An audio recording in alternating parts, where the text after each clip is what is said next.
All right.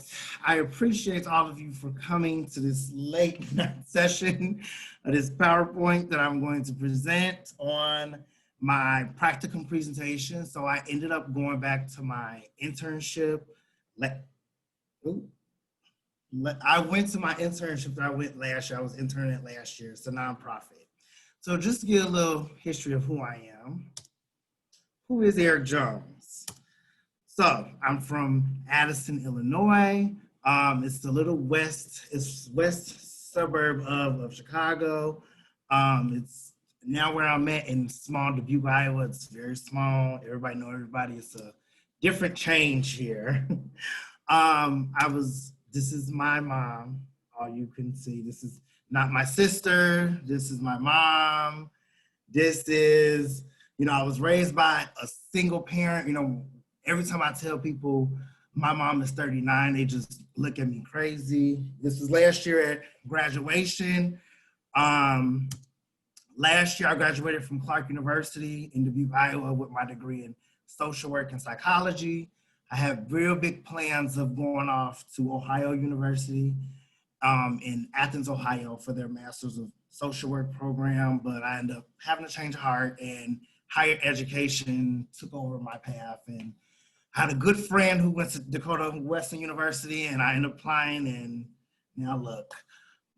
So I ended up applying at the University of Dubuque and I became a resident director and I just started my second year. So hence I was talking about RA training and bed lofts and all that. So we're wrapping it up pretty soon. And yeah, that's my life now. So Resources Unite. So I mentioned that I was a social work major. So at first I was interning at Department of Human Services in their child welfare department. It wasn't a good match. It was a lot of stress going on. I was mentally, emotionally exhausted from everything. So I decided that, okay, it's time for me to leave.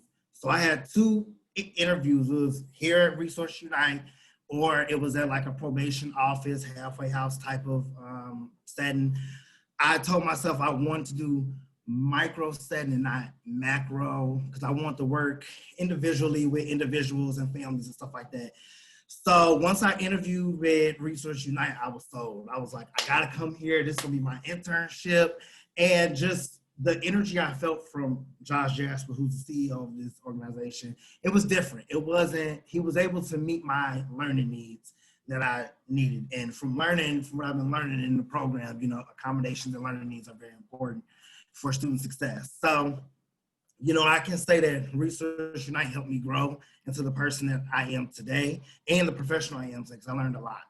So let's get into what is Resources Unite. So as I mentioned, it's a nonprofit. So it's one of the resource and volunteer centers in the Dubuque area. Resource Unite strengthens communities by creating connections. They help people, connect to any volunteer opportunities, any resources that they may need or they don't have the advantage to get. So these are the different services that Resource Unite provide. So we have I always say we because I still think I'm an intern there. It's a food pantry, bus passes. We have a baby pantry. Earth Angels is a lady in the community that makes these boxes. It's a box of kits, like a kitchen stuff. So she has pots, pans, plates, silverware, kitchen towels, anything you think about for like if you're moving into your first apartment. That's what that kit is. Capable, it's a program that connects people with disabilities to different opportunities. They just took over a program called General Assistance, where people who are struggling to pay their utilities or rent, or they need money for a burial, they can fill out the application and they either get approved or denied because there's certain criteria that they have to follow in order to get approved for this. 40 Winks is, let me look at my little cheat sheet. Free beds for children in need. So if a family comes and say, we need a bed for our child, and they're twin size beds, so they get put on a list, and Josh gets a lot of volunteers to help out, and they come and deliver these beds. Nonprofits, so I'll talk more, I think in the next 2 slides, about the other nonprofits that are housed in the Resource Unite building.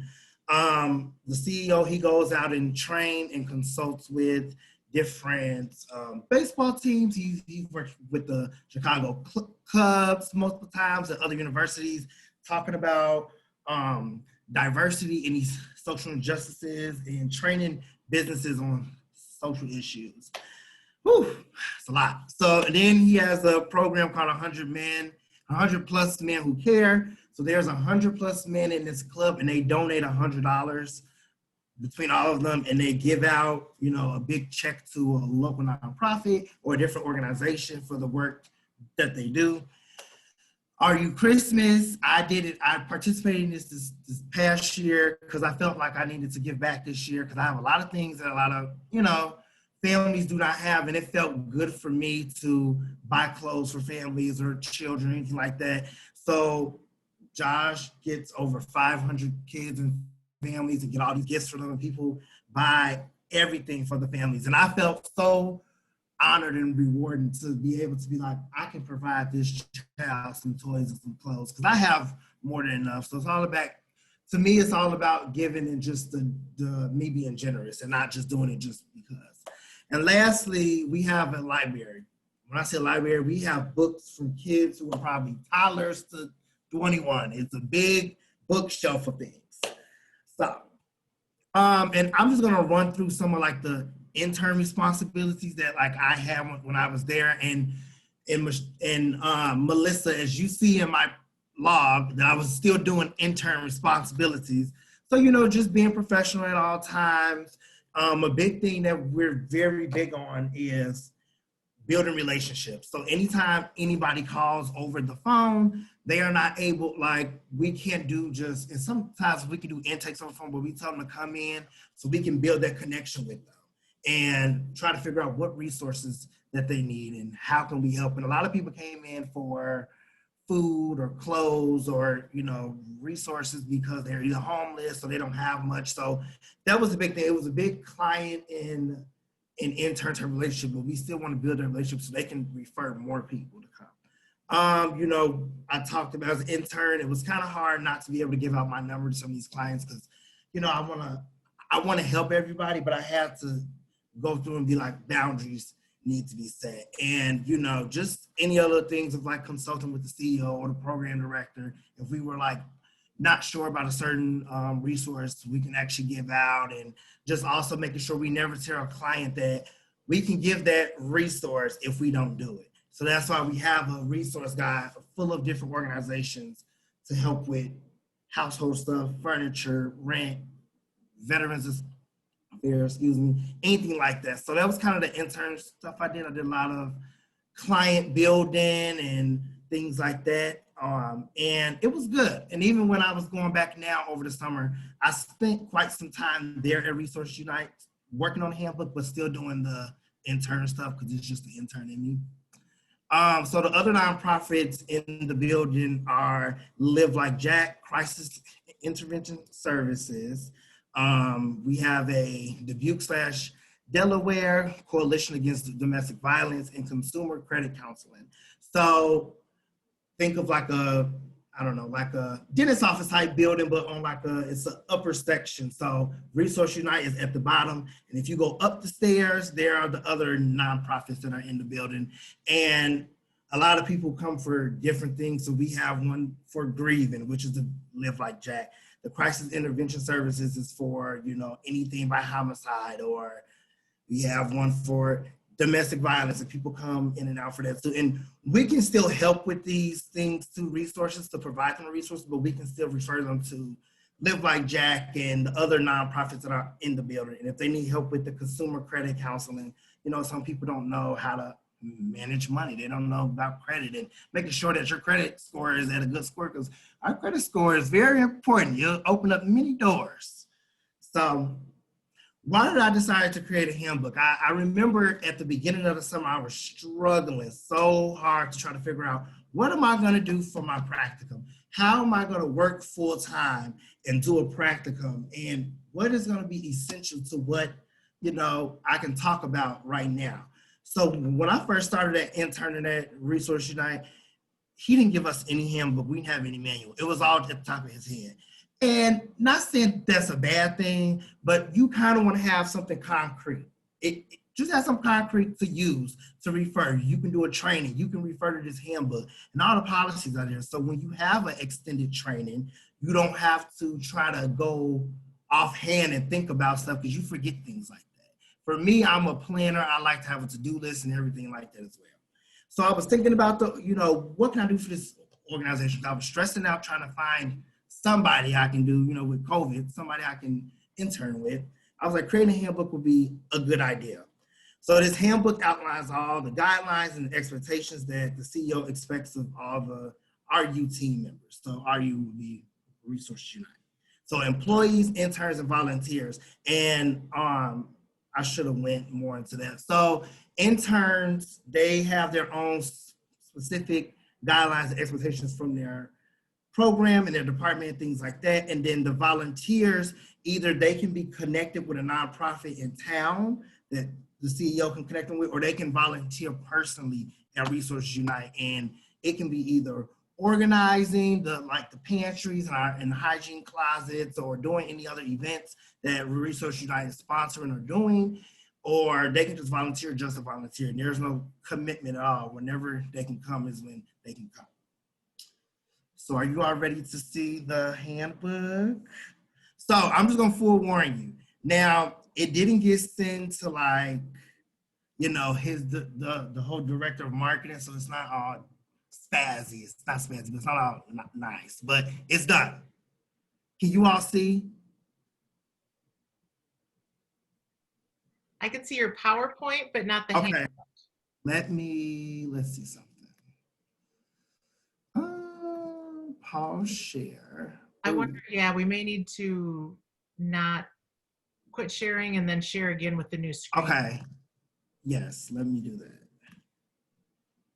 There we go. Can you see now? Perfect, yes. Okay. So again, I have to warn you, it's not all pretty yet. And I can see everybody when it's really done with all the colors and the logos and all that. I just wanted to get the concrete piece of it done first. So this is the beginning page, and I had a powerful quote from Maya Angelou. I've learned that people will forget what you said, people will forget what you did, but people will never forget how you made them feel. And this is an important piece that the CEO wanted to make sure that was conveyed when we were having those client relationships and building those relationships. I think one thing that made me feel so compelling was when I was able to put a smile on somebody's face. I was able to help them with getting food and clothes and all these resources we were able to give out to them. Here's a welcome letter from the CEO. Here's my table of contents. And then I start with former team members who used to intern with him. And as you can see, mine's the first one. These are some testimonials that I got from everyone. And obviously you can see Resources Unite has impacted all of us in a way, and Josh's leadership and more. And then, and then I just go into talking about the organization, just about the mission, values, and purpose, and the team and the services, and then the nonprofits and the open door policy. So as you can see, and then I wanted him to have a diversity and equity and inclusion policy. And I created it because I was telling him, I think in this day and age, we talk about being more inclusive. We talk about diversity and equity, but how are we going to show this? How would you show this in your place of business? And so many different cultures and people walked into Resources Unite. I valued, I was immersing myself in all the different cultures, but I think having this in there is just solid.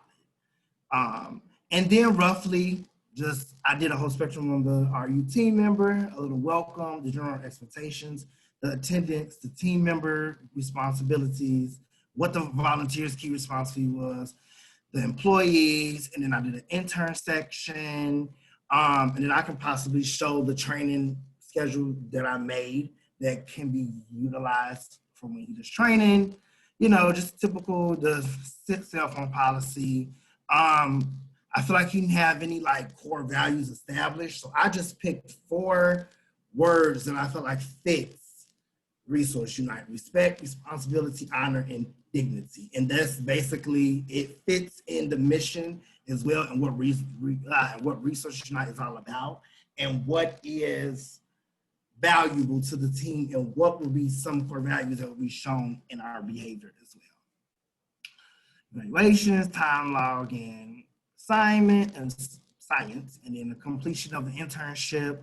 Then, since we do intakes, I just made a section for key tips and how to conduct a successful intake. And, you know, going back to this, because it can be nerve-wracking trying to build a relationship with a stranger. If you don't know this person, then how would they, you know, how would they be able to trust you? And sometimes people are new to the organization. So, you know, you have to do a intake form and get to know them and things like that.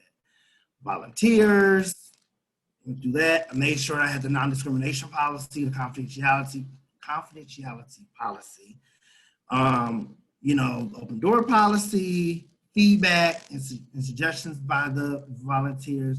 And then for the employee section, since this is the CEO's first time really having an employee, I made sure everything that was applied to an employee, and I looked at other handbooks to pull out what other things need to go in an employee section, since it's my first time writing a handbook. So attendance, you know, the dress code violation, cell phone, professional behavior. So then we go on to the benefits, personal time off, extended personal leave, you know, parental leave, bereavement leave, salary, paid holidays. All this stuff kind of goes into, you know, we have the equal employment opportunity. So all different things that will apply to all of us who are working right now, because we are employees of a business. And that's basically what it was. I made sure I had the policy against workplace harassment, since that is important. The confidentiality policy as well. Another thing that I felt that was important that he reminded me of is having a safe zone policy as well, because people don't, and he does have like a little signage in there for safe zone. People who are a part of the LGBTQ plus community, you know, can feel safe and welcome and accepted in the workplace that they are working. And then I just talked about training, orientation, how it's required, you know, talk about certain things in the population that they will be working with and how to address certain conversations and how you should go about being a successful team member. And then it's just a confidentiality policy and pledge, and then that's the end.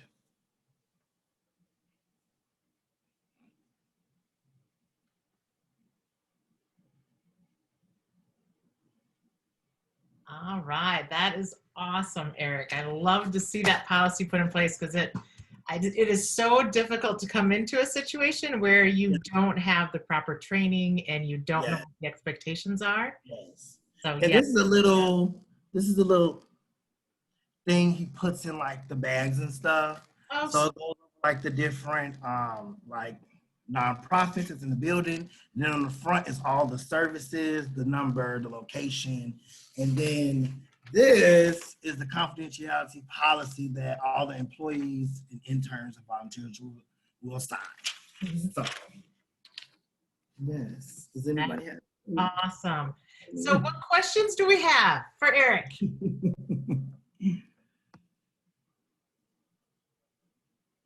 Okay. Oh. I guess I don't really have a question as much of a comment, I guess. I think it's good that you implemented something that wasn't there before.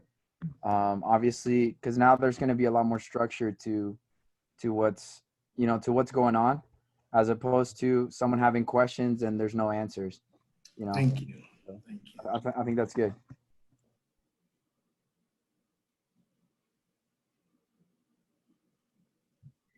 All right, so I had a quick question for you. So when you were working on the diversity, equity, and inclusion policy, you said that, you know, you created that. Did you do a little research and like see what other people had in, or how did you? Yeah, I think I was trying to, because I think my big thing, because I remember sending you the first initial template I had. For me, I'm like, I wanted to produce something to where I said I created at least 65-75% of all of this. Now the employee section, no, because some policies I had to copy and paste, of course, because I can't rewrite a whole workplace against harassment. I couldn't write that, just free write. So I think for the diversity, equity, and inclusion, I looked to see what, some policies were. I tried to word it to where, it's inclusive and make sure that it goes over everything and incorporates the diversity, equity, and inclusion, and stand by what that really means. And that's why the training will be good as well, because he go over what is diversity. I think some people fail to realize that diversity is more than just two races being in one room, like two different races being in one room, and having a sprinkle of this race and a sprinkle of that race, and this diversity. There's more to unpack with diversity and showing, and being inclusive and equity as well, and especially with things that are going on now in society. I just felt that it was important, and Josh was like, I feel that you should go out and just write that policy, and I'm giving you free reign on that. And I felt good after doing the handbook. It was 33 pages. I felt very good about it because I worked hard and it was stressful. Writing it without a template, going and looking at others and I took from there, but just free writing it and working on it and spending 2 hours here, 3 hours there, it was tough. And I just got my edits back on Tuesday. So I have to go back and edit everything. And so once it's fully done with everything put on it, I will be gladly to send it to anybody who wants to see it. Awesome. That would be wonderful. Yeah, Yes. I can't imagine, like you said, building it from scratch like that, having nothing to go with, that is a huge process. So Eric, how many volunteers or how many people are there like at a given time? So typically so when I was interning there, it was 5 of us. It was 5 interns. Kind of had like a receptionist from the AARP. So he was doing more of like the answering the phones, making the food bags, because the food bags are already kind of made in the back. And then volunteers will come in and out. So if they were there Wednesday, Thursday for 2 hours, that's what they did.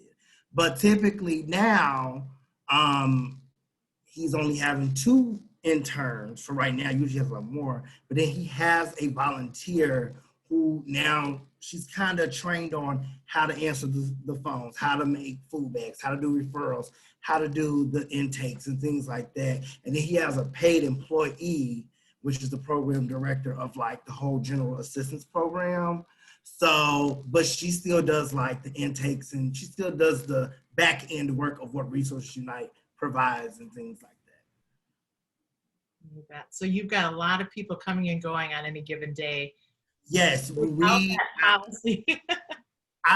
One day I literally was flustered because I had the phone ringing and I snapped back into like intern area. So I got the phone ringing, trying to talk to a client at the window, doing the intake, writing notes. It was so much going on. It was too much going on for me at one time. And I said, I got to take 5 minutes because I just need to breathe. I haven't been in that zone in so long. Right. But it's, it's natural for me to go back there and intake. Like I'm, and I'm not even an intern anymore. So for me, it's like, I should be able to snap back out of there. But I learned so much at Resource Unite. It was remarkable. And needless to say, I learned a lot at Department of Human Services, but it wasn't a good match. It wasn't.